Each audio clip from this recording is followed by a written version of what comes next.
இதுல இதை கடந்த ஒரு பிரதம அமைச்சர் வருகிறார் அப்படிங்கிறதும் தேர்தல்லாம் முடிஞ்ச பிறகு வருது. அவருக்கு எப்போ எவ்வளவு வாய்ப்புகள் இருந்துச்சு. ஆனா இன்னைக்கு அவர் வர்றாருங்கிறது இவ்வளவு பெரிய பிரச்சனையாக மாற்றணுமா? இது தேர்தல் ஆணையமே முதல்ல இதை ஏற்றுக்கொள்ளுமா இந்த அப்ஜெக்ஷனை அப்படிங்கிற கேள்வி வைக்கிறாங்களே.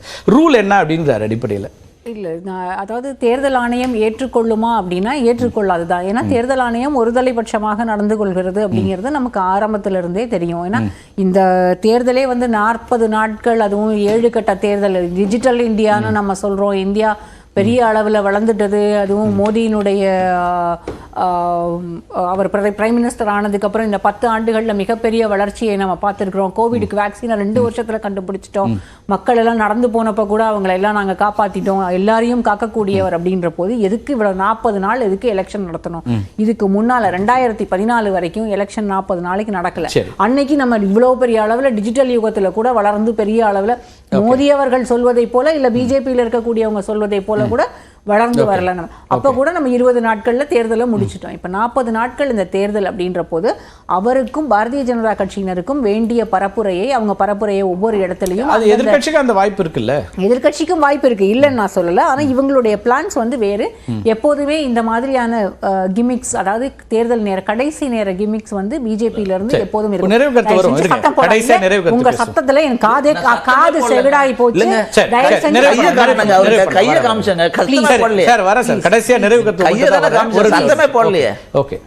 அதாவது பிஜேபி வழக்கமாக இந்த கிமிக் செய்யக்கூடியதுதான். இதுல புதிது ஒன்றும் கிடையாது. ஒருவேளை இது தேர்தலில் வேற எந்த விதத்திலையும் இன்ஃப்ளூயன்ஸ் பண்ணக்கூடாது, இல்லது model code of conduct breach பண்ணக்கூடிய விஷயம் இல்லை அப்படின்னா ஒரு படம் கூட பிஎம்ஓல இருந்து அங்க ரிலீஸ் புதிய விவாதங்கள் இவர் சொன்னாரு, நீங்க தான் ஜெயிக்க போறீங்களா, அப்புறம் ஏன் இதை இஷ்யூ ஆக்குறீங்கன்னு. வெற்றி தோல்வின்றது ஜனநாயகத்துல அடுத்தது. ஆனா ஒரு இன்ஸ்டிடியூஷனல் நார்ம்ஸ் பிரீச் பண்றத ஒரு எதிர்கட்சியா நம்ம அதை எஸ்டாப்ளிஷ் பண்றது தான் ஜனநாயகத்துக்கு அழகு. வேக்சினை பத்தி பேசினாங்க. வேக்சினை பத்தி இன்னொரு நாள் விவாதிப்போம். நிறைய பேசியிருக்கோம்.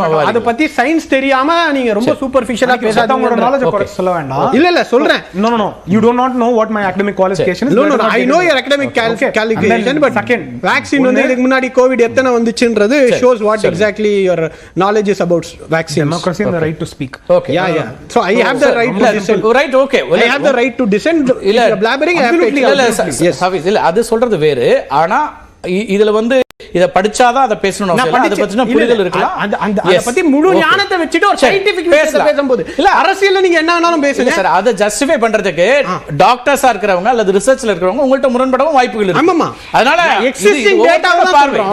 ஓகே, பேப்படி நிறைய ரொம்ப சிம்பிளான விஷயம். மக்களுக்கு தெரிய வேண்டியதும் சட்டத்துக்கு தெரிய வேண்டியதும்.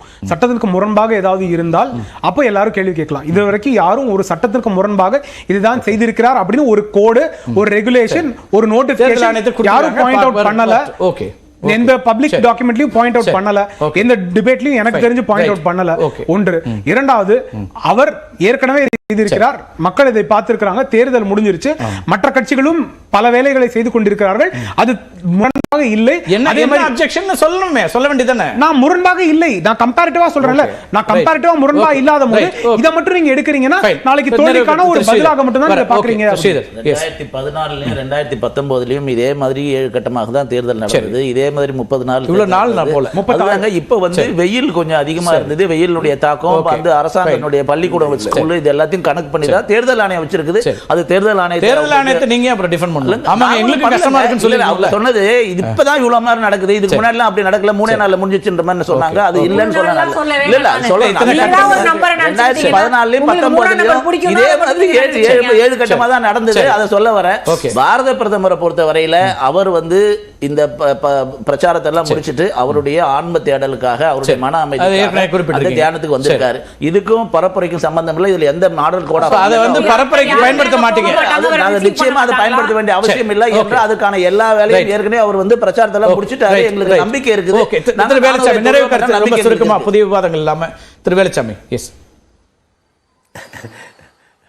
நான் நம்முடைய சகோதரர் ஸ்ரீதர் சொன்னதை ஏத்துக்கிறேன். பிரதமர் மன அமைதியை தேடிதான் வந்திருக்கிறாரு. அவர் சொன்னதுல என்ன தெரியுது? அமைதி இல்லாம அவர் தவிக்கிறாரு தெரியுது. அமைதி வரட்டும். நான் முதல்ல கேட்டது பதிலே இல்ல. ராஜீவ் காந்தியுடைய நினைவு நாளுக்கு போறதுக்கே எலெக்ஷன் கோடுன்னு சொன்னாங்க. இதுக்கு எப்படி? ஓகே ஓகே, அது ரைட் பாப்போம். நான் என்ன கேட்டேன், தமிழ்நாட்டு வரலாற்றில் கஜா புயல் வந்த போது வரல, ஓகே, தூத்துக்குடியில வந்த 94 சென்டிமீட்டர் மில்லிமீட்டர் ஒரே நாள் பெஞ்ச மழைக்கு வரல, இன்னைக்கு வர்றாருன்னா இது துடிப்பு அல்ல, இது பச்சை நடிப்பு. இதை தமிழ் மக்கள் எந்த காலத்திலும் ஏமாற மாட்டாங்க. அதை 4ஆம் தேதி புரிஞ்சுக்குவாங்க. நன்றி நன்றி.